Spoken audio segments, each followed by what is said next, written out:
On January 2nd, the 2026 transfer portal window will finally open, and we're going to see madness like we've never seen before. Today we are discussing the abundance of talent in not just this year's portal class, but specifically the quarterbacks looking for new homes. I'll break down who they are and where I believe they'll likely end up. If you disagree, let me know in the comments. Let's begin with the obvious one. My favorite group of 5 quarterback, Drew Mestemaker. He began as a walk-on at North Texas and later turned himself into the FBS leader in passing yards, yards per attempt, and yards per game. He's a product of the Eric Morris air raid system, and Mestemaker put together one of the most efficient and productive seasons in the country. He'll be entering his redshirt sophomore year, and to no surprise, I forecast him following coach Eric Morris to Oklahoma State. So arguably the top quarterback in the portal class is Cincinnati's Brendan Sorsby. He's one of multiple true college journeymen on this list, and will be a redshirt senior heading into his 3rd campus stop. His career began at Indiana before transferring to Cincinnati, and he steadily improved year by year. This season he threw for 2,800 yards and 27 touchdowns, giving him back-to-back years right at or above that mark. Across his career, he's totaled 7,208 passing yards and 60 touchdowns. A veteran in every sense of the word, and a quarterback who can get it done both through the air and on the ground. He was born in Texas right outside Dallas, and with Texas Tech needing a new quarterback, I think he boldly chooses the Red Raiders. We have another journeyman quarterback from the Big 12, and it's Josh Hoover from TCU. This past season, he threw for 3,472 yards and 29 touchdowns, completing just under 66% of his passes. He's been a consistent pocket passer throughout his career and has now thrown for well over 3,000 yards in each of the past 2 seasons. Hoover is nearing 10,000 career passing yards and already has 71 passing touchdowns, which obviously tells you he is an established pocket passer. Given the traits and the resume, Indiana makes a lot of sense. Curt Cignetti helped Fernando Mendoza thrive as a pocket passer. Could we see it happen again? I think so. Josh Hoover to the Indiana Hoosiers. Another hot commodity is former Arizona State quarterback Sam Leavitt. And I say former because it certainly feels like he's gone. Kenny Dillingham has pretty much said he's a good guy, and we've heard the rest. He'll be entering his redshirt junior season after time at both Michigan State and Arizona State. He's a dual threat quarterback who did deal with injury this season, but when he was healthy in 2024, he showed real ability. He threw 24 touchdowns and added 5 more on the ground. In the right situation, he's a quarterback who can eclipse 3,000 passing yards. And when predicting where he lands, there are a few directions that make sense. As an Oregon native, the Ducks come to mind, and I also think Indiana would be aggressive in their pursuit for Leavitt. But Leavitt fits a specific phenotype that one coach has consistently gravitated towards, and that coach is Lane Kiffin.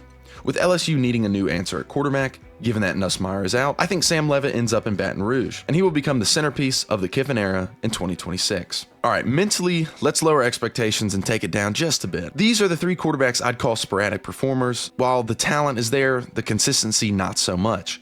We talk about the Big Ten and the SEC running the sport, but when it comes to quarterback play, these guys need to run away for real answers. We're going to start with DJ Lagway. He was a former 5-star dual threat who has underwhelmed me and plenty of people who watch closely. He had a decent true freshman year in the SEC, throwing for 1,915 yards, 12 touchdowns, and 9 interceptions. This past season didn't do much to change the perception.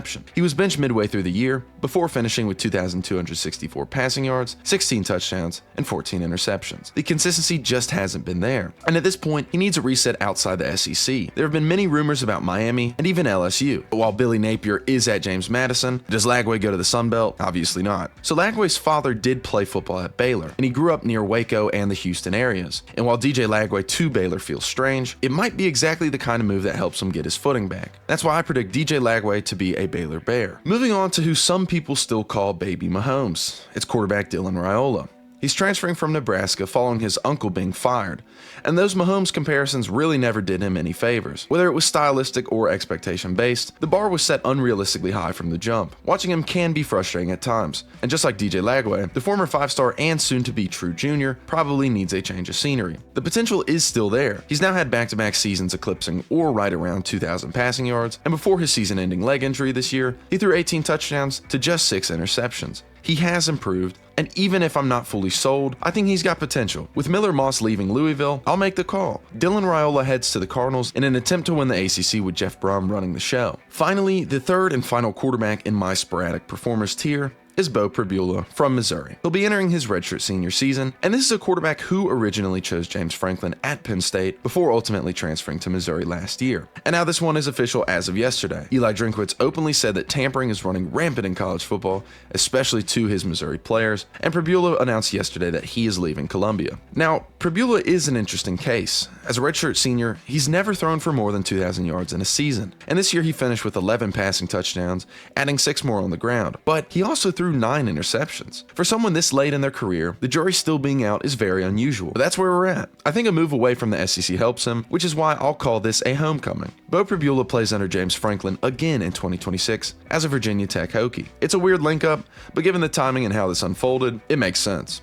Now, it is absolutely fair to say that my list was bold or is weird, and that's completely reasonable. Given how much the quarterback carousel can fluctuate over the next 3 weeks, I fully expect things to change. Who knows if Bryce Underwood leaves Michigan and runs back the LSU commitment? That's how chaotic this cycle could get. Regardless, thank you for sticking around to the end of the video. If you disagree with any of these predictions or think I missed something obvious, let me know in the comments, and I'll talk to you guys soon.